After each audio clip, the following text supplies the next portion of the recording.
All right. All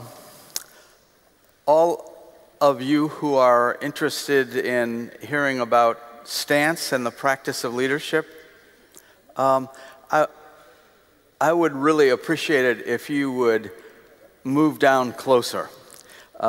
This is going to be a workshop, so come closer in this little area so we can do some work together.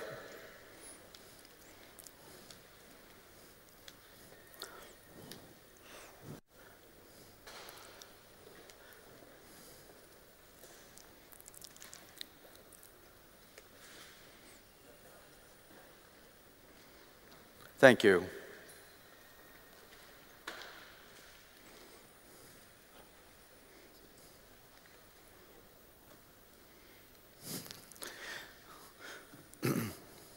This is a wonderful room, but it's very large. So, thank you. Let me say something else.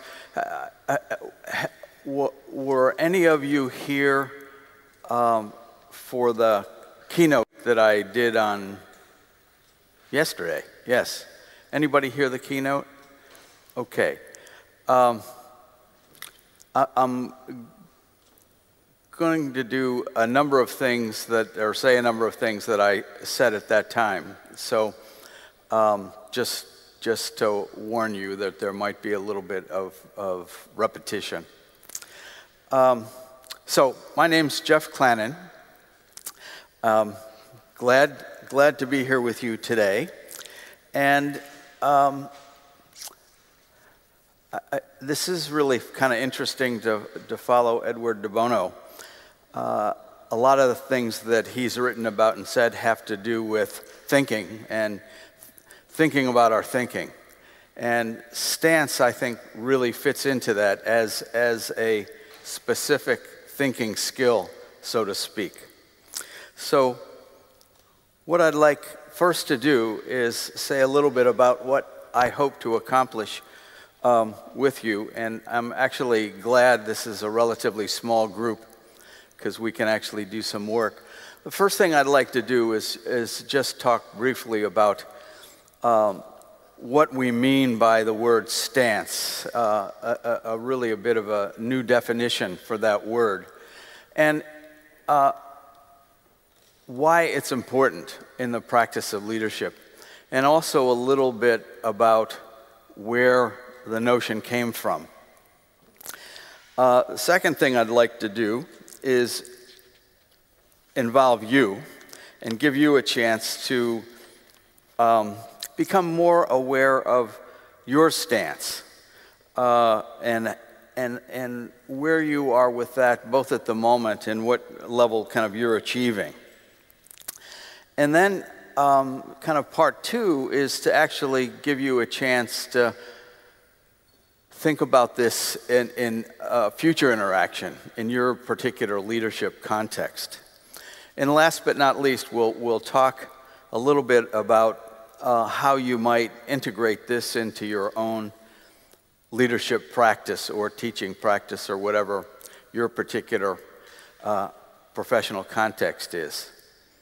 So let me say just a few words about what stance means in this context.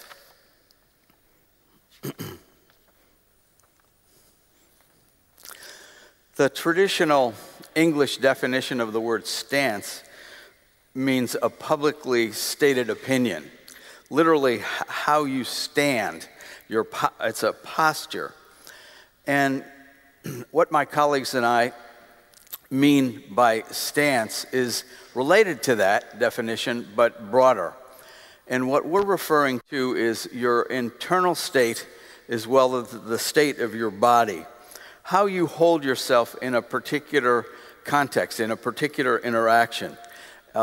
Again, the state of your mind and body. So just to further clarify, let me just name, I think there are probably an infinite number of stances that you could embody.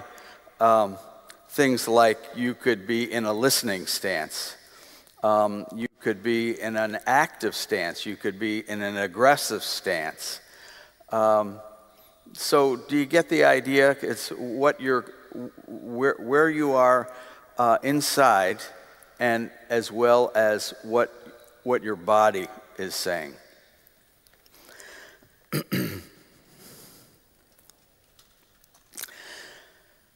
A lot of the, education, we're taught to be in an expert stance often, although I think this is changing, and an interactive stance is often more appropriate and results in better learning.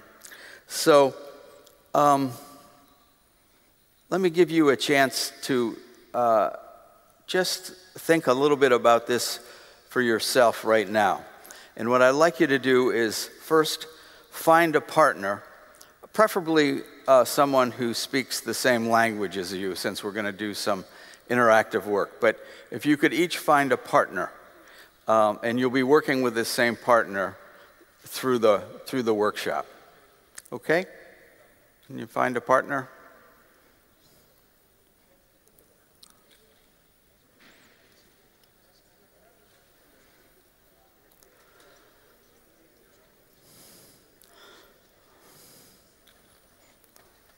All right. Good. Does everybody have a partner now? Okay. So I want you to do two things with your partner.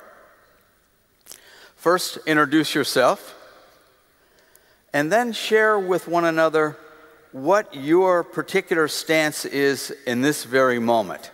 So what's going on for you inside, and what's going on in your body. So share those two things. Introduce yourselves and share what your stance is at this very moment. Okay? Go ahead. And I'll give you a couple minutes, a minute or two to do this.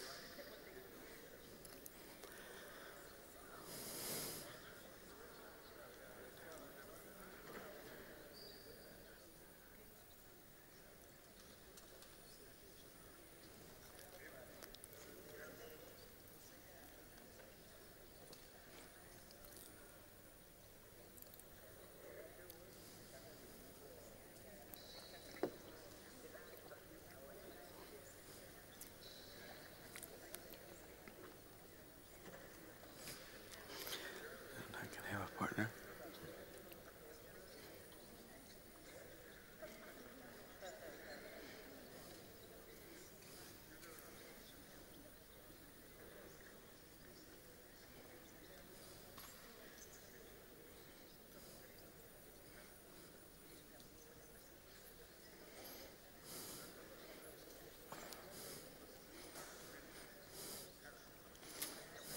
Okay? All right. So would anybody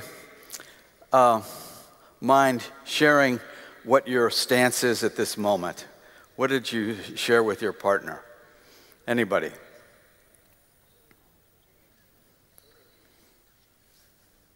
Go ahead. What is your stance right now? Okay, at this moment, I have received so many ideas. Uh-huh. It's been like a shock. Uh-huh. But one of my main aspects, what I want to improve in my class, is to be more critical about, or to teach them, teach the students, to be more critical about the things that we teach them. Mm-hmm. You know? Yeah. Always to see, So, okay, no? And to be right. So it sounds like your stance right now is kind of a mentally stimulated stance. And it sounds like in your body you kind of feel excited. Is that great? Anybody else willing to share their stance at this moment? I would think like open new doors. Ah, open. New doors. Yeah. And let more people go inside. Yeah. Yeah. Yeah, that's a great one. That's a great learning stance, to be open. One more. Anybody else? Okay. Okay.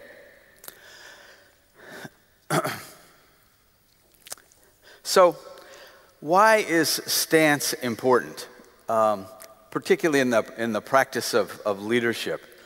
Probably the most obvious reason is that what's going on inside, what we're thinking, what our emotional state is, determines what information we take in. Often you might not be in an open stance, and so you won't take in as much or maybe different information. So we know from both our own observations and also from research that most of the communication that gets transmitted is nonverbal. I think the statistic that I've heard is that more than 80% of what's transmitted in a conversation, the communication, is nonverbal. So your body language is a lot louder than your words. People read that, like I said, much more than the actual words that are spoken. So knowing that, if you spend some time and are intentional about thinking about your stance and what stance would be most effective, it's going to potentially have a significant impact on the quality of your interaction with other people or in groups. Another thing that's interesting is that there may be an optimal stance for any particular interaction. For example, your stance in an emergency situation would be a lot different than if you were doing strategic planning. One would be kind of a reflective stance, and then an emergency would be an action stance. But the truth is, most of us, most of the time, are nowhere near operating in our optimal stance. And another fact is that whether we're aware of it or not, we're always in some stance, one stance or another. But again, most of us, most of the time, aren't aware of what that stance is. So this quote, has anybody of you heard of Otto Schammer? He's written a number of books on the U theory, and well, he says that the blind spot of leadership is the inner place from which we operate. And I tend to agree with that. We don't think a lot about, where our ideas or where we're, how we're doing on the inside our bodies. And it is my experience that that's certainly true in Western culture. It might be less true in Eastern culture. I started, when I got into this subject, I started to do some research, and there isn't much written about stance in Western literature. So I got really excited. I thought, oh boy, this is brand new and really exciting. But then a colleague of mine who's from India said, well, actually, Jeff, there's been probably writing about this for a couple thousand years in Sanskrit. And sure enough, he sent me a story about Lord Krishna and about the various stances he was mentoring a protege. So on the one hand, it kind of broke my balloon, but on the other hand, it's interesting and maybe affirming to realize that this has actually been thought about for a long, long time. This second quote, Bill O'Brien, the former CEO of the Hanover Insurance Company, the success of an intervention depends on the interior condition of the intervener. So this quote really started me thinking about this. A lot of work that I do, I do a lot of executive coaching, and I do consulting, leadership consulting. And so I work with a lot of groups, do workshops, etc. And I noticed that when I came into one of these workshops, and if I was stressed, if my plane had been late, or maybe I was distracted by something stressful that was going on at home, or distracted by something that just happened, especially the beginning of the workshop didn't always go so well. And I began to think, well, wait a minute, maybe I could affect this. So what I started to do, and what I still do, is try to get some time by myself and really get centered and try to relax before I either in a coaching situation or a workshop situation with a group. And I got a lot better results. What I realized was that it felt like people were actually kind of catching my stress. If I was stressed, other people sort of picked up on that. Anybody had that experience? And there's been some fairly recent research came from hospitals, nurseries, that nurses found that when one baby cried in a nursery, all the babies would start crying at the same time. So they've identified now what's called mirror neurons. We all have these so-called mirror neurons, and what in fact is happening is that stress is contagious.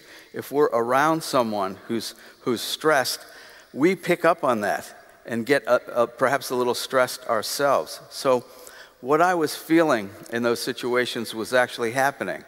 The good part is, if you feel relaxed and centered, people pick up on that as well. So that helps them feel that way. So important stuff. I'll give you another more personal example. At least I experienced the power of stance. And this is a story of conversations with my 13-year-old daughter. Any of you have raised or have teenagers? Okay, so a few of you know what I'm talking about. She was 13 years old, or when she was 13 years old, she had kind of the attitude. And the attitude was her dad knew nothing and her mother knew nothing as well. And she knew a lot of things. So I was having these conversations with her that were really frustrating. And I had 3 or 4 in a row, and I wasn't feeling good about it, and I knew she wasn't. So I thought, wait a minute, I'm going to see if I can adjust my stance a little bit. So I first thought about, well, what stance was I bringing into those conversations? And I realized what was going on in my mind was obnoxious teenager. That's what I was sort of holding. And I thought, well, gee, if she's picking up on that, that's not so good. So again, I sort of thought about who she is, and she actually has a really kind heart. She's very smart, got a great sense of humor, and she's my daughter, and I really love her. So I decided, okay, I'm going to go in and see if I can be coming from. Voy a ver si puedo. And I got sort of centered in that stance. And the next conversation, the angst, the tension just kind of dissipated. And it may be that she all of a sudden kind of grew up and lost the attitude, but I don't think so. I think it had something to do with what I was bringing into the conversation.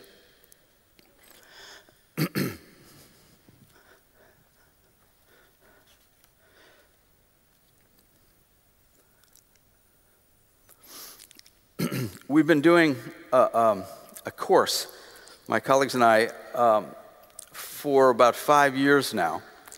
And it's called Coaching from a Systems Perspective. And we've done it all over the world and done evaluations about it. We've done it in Japan, in India a number of times, in Romania, UK, United States. And we've learned some interesting things in terms of looking at what people have gotten out of the course. And you see we've been able to teach some concepts, kind of knowledge sort of things. We've been able to teach some tools and methods. some skills. We give people a chance to practice. And we also have taught them about stance. And by the way, I want to give credit to my colleague, Rick Karish, who is the one who first started using the word stance in this way. But interestingly enough, where we've been getting the most feedback, and this is in all the countries where we've delivered the course, was around stance. People said that that has had the most impact on the quality of their coaching work or leadership work in their interactions. And not just had impact in their professional lives, but also in their personal lives. One story that we heard back was a woman who, in Bilbao, don't experience this too much, but she got caught in traffic every day. So she would drive back and forth to work, and she'd be an hour and a half sometimes in her car each way. And that was driving her crazy. She was, getting really frustrated and sometimes road rage. So she decided to kind of use this concept of stance to sort of shift her stance when she was caught in traffic. So she decided that she would think ahead and think about the meetings that and interactions that she would have and try to envision a stance. And she said it really switched the time from being frustrated to feeling really productive. So it's had a really large impact. So I'd like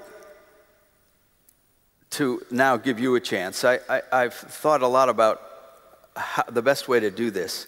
And I think the best way for you to understand stance is to really do a little practice with it yourselves. So I want you to first get back with your same partner.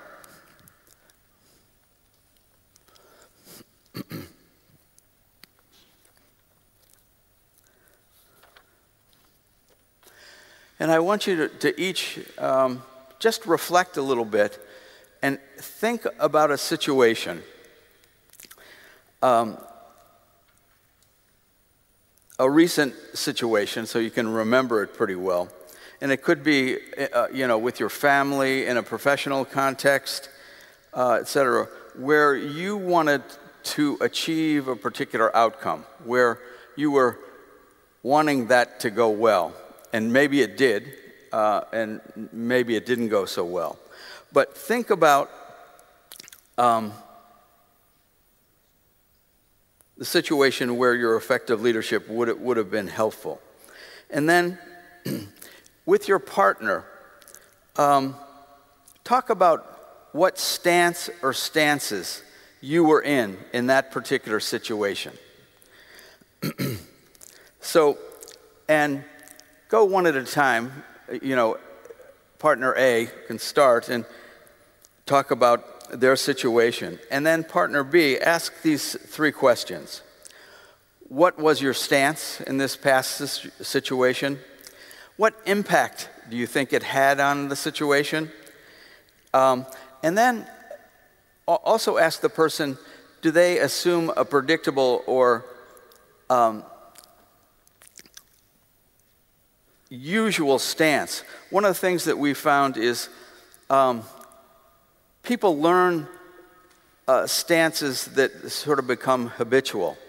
I know when I was a little bit younger, the stance that I would fall into a lot was to withdraw from intense situations, and sometimes that was okay, but mostly it wasn't. So we tend to learn a stance, and it's almost like a fallback. So ask about that as well. And I'm going to give you about 3 or 4 minutes apiece. So just have that conversation, and then after about 4 or 5 minutes, switch. Okay? So are you following? Great. Okay, go ahead.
Okay, let's debrief a little bit.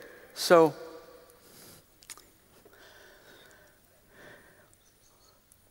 what stance did? What was your stance in the particular situation, and how do you think it impacted, that particular interaction? Anybody willing to share? What was your stance, and how do you think it impacted the situation?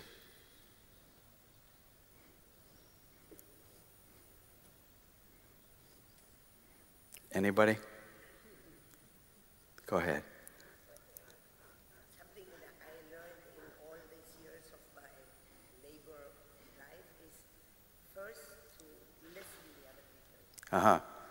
And in that case, you can see what he thinks and what he makes me feel. Yeah. And in that, I can think better how to interview. Yeah. Yeah. So a listening stance often is a way of getting to a positive outcome where you really understand what the other person is saying. What else? And you felt in that situation it helped it go the way you wanted it to go. Yes. Yeah. I talk afterwards also, but first I try always to listen. Yeah. Yeah. That's probably a pretty good, if that's habitual now for you, probably a good habit. Other folks, what stance were you in your particular interaction? Anybody else willing to share?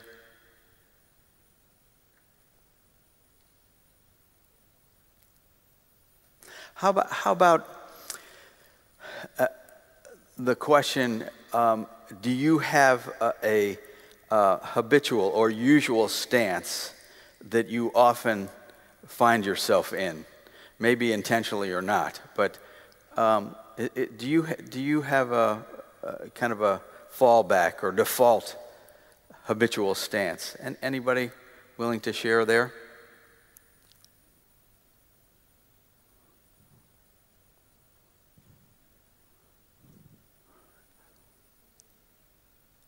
Anybody? Yeah. Okay. All right. Well, let me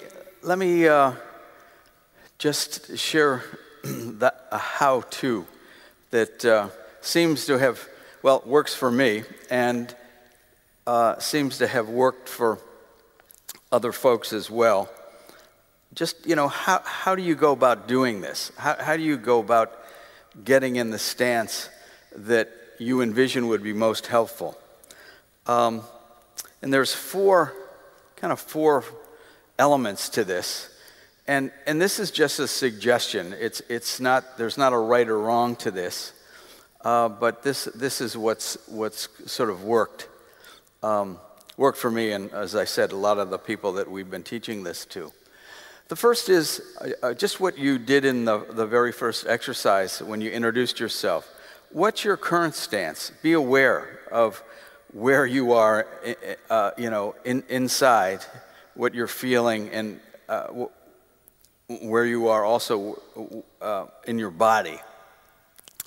And the second part is intention, to think ahead.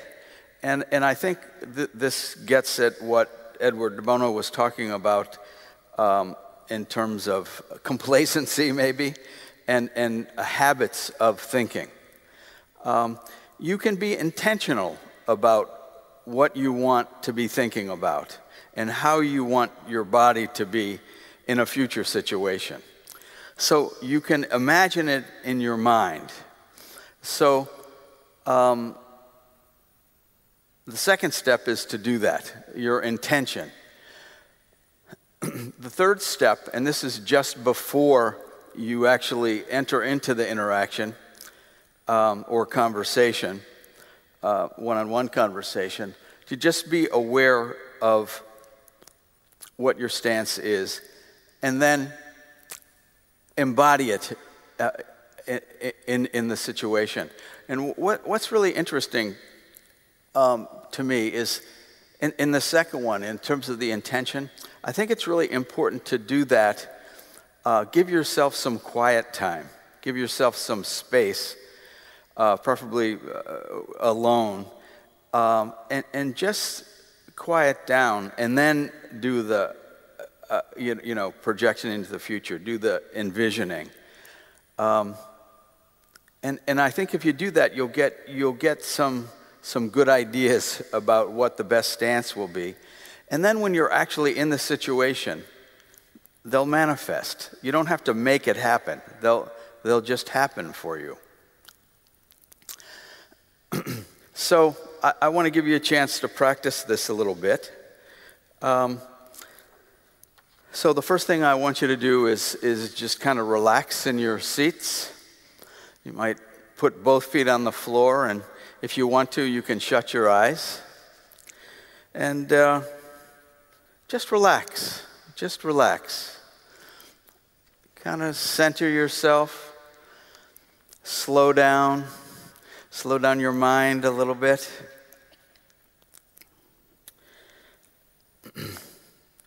You might want to be aware of your breath, an inhale and an exhale. And just notice what's going on in your body. And if you feel any tension, you might want to just move that part of your body and just let any tension go out of your body. And then, bring your attention to your mind and your body. And just notice what's happening in this quiet, relaxed state.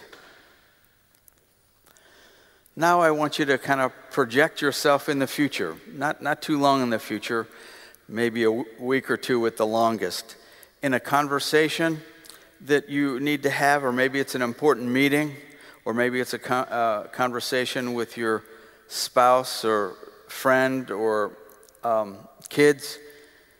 You really want it to go well. You want that to be a positive thing, and you want to have a positive influence on it. So just picture that. Picture that future situation in your mind.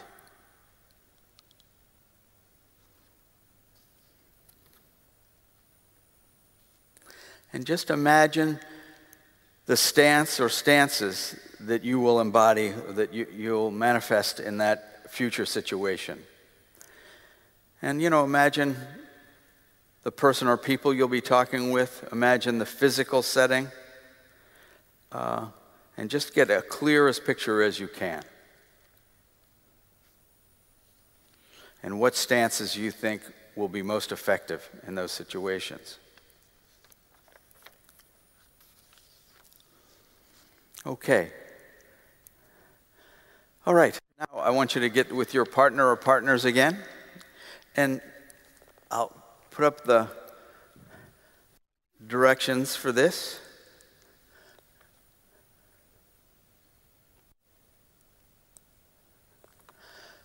Just take a minute and take turns on this and share the context for this future conversation with your partner or partners. Like I said, one or two sentences so your partners know a little bit about the situation. And then I want you to take turns, and each of you, see if you can be that person and enact the stances that you're envisioning for this sort of, a safe way to do this. Just kind of test it out.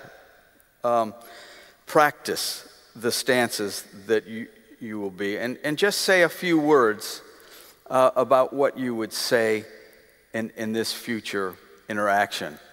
And give each of you an opportunity to do the same thing. So each of you describe the context and just role play a little bit. Practice being the leader that you want to be and the stances that you want to embody. And I'll give you about 3 minutes each to do this and try it out. Okay? Go ahead.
Okay.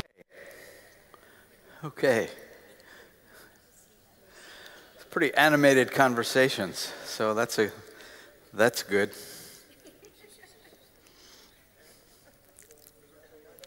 So let me ask you, were you able to kind of practice enact the stance that you wanted to?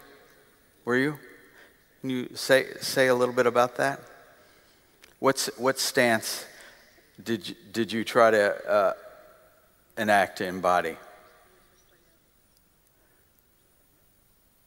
You can say it in Spanish. Yeah. Hey, let me put in my. Hang on.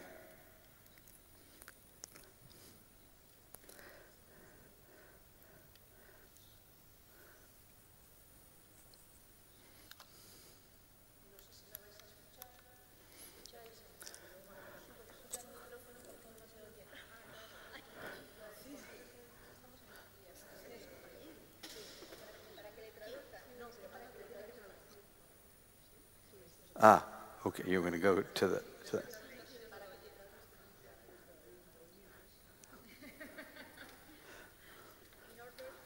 Yes.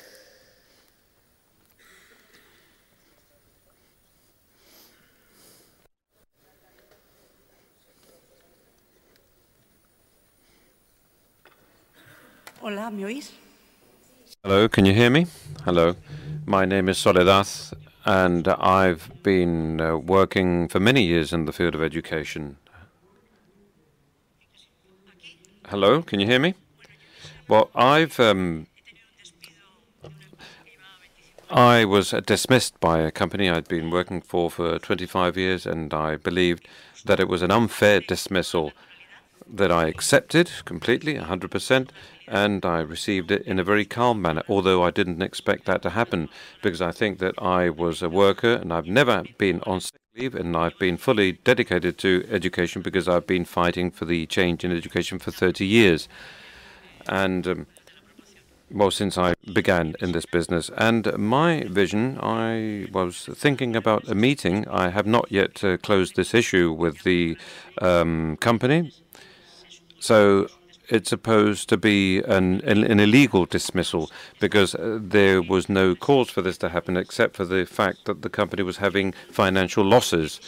So I established a vision, and I want to hold a meeting with the company representatives, with the top management, so that they can dignify the work that I've done for the last 25 years, so that they can recognize all the work that I've done and that they pay me what I'm supposed to be paid. So that's my vision, and I've done this several times, and here I've been able to talk to the person responsible for the foundation my company belongs to. So, in other words, I'd always thought about this. I've been thinking about this for 6 months, and I wanted to speak to that person. And this person was him. And the next thing I did was speak to this person. And now I've just been thinking about holding a meeting with these company people to solve this situation. And I think I'm going to achieve it. And I know that I'm going to achieve this solution. Thank you. That's a great example of what I call a high leverage meeting, where it's really important. The outcome is really important.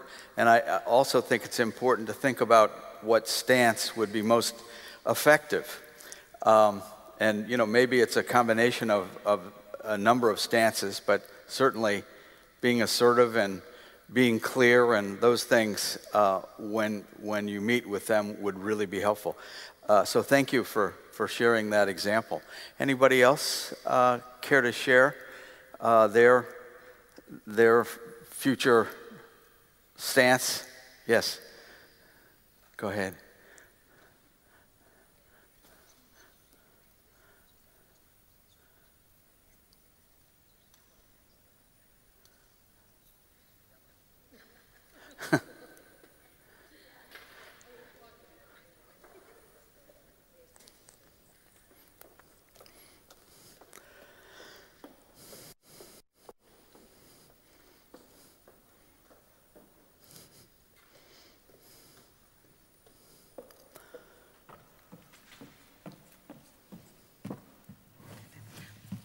Bueno, yo me llamo Marta. My name is Marta, and I've thought about a conversation I want to have with a daughter of mine who's 18. In summer, well, of course, summer in a family is a complicated time of the year because the schedules change. Well, I have 6 children. This is the 3rd. And I've thought of having this conversation with her in about 2 weeks' time. And what I thought is that to come to this conversation with the best disposition on her side so that she'll be receptive, I have to start working today so that she will feel understood, so that we won't have too many arguments along the way, because it's very likely that in these 2 weeks I'll have to tell her off because she hasn't tidied her room, or because she hasn't come to dinner on time, or because I don't know whether she's coming to lunch or not, which is what usually happens. So, starting today, I have to think about how I can have a good relationship, how I can put out positive measures so that the day I have the conversation with her, she'll be receptive and feel valued by her mother.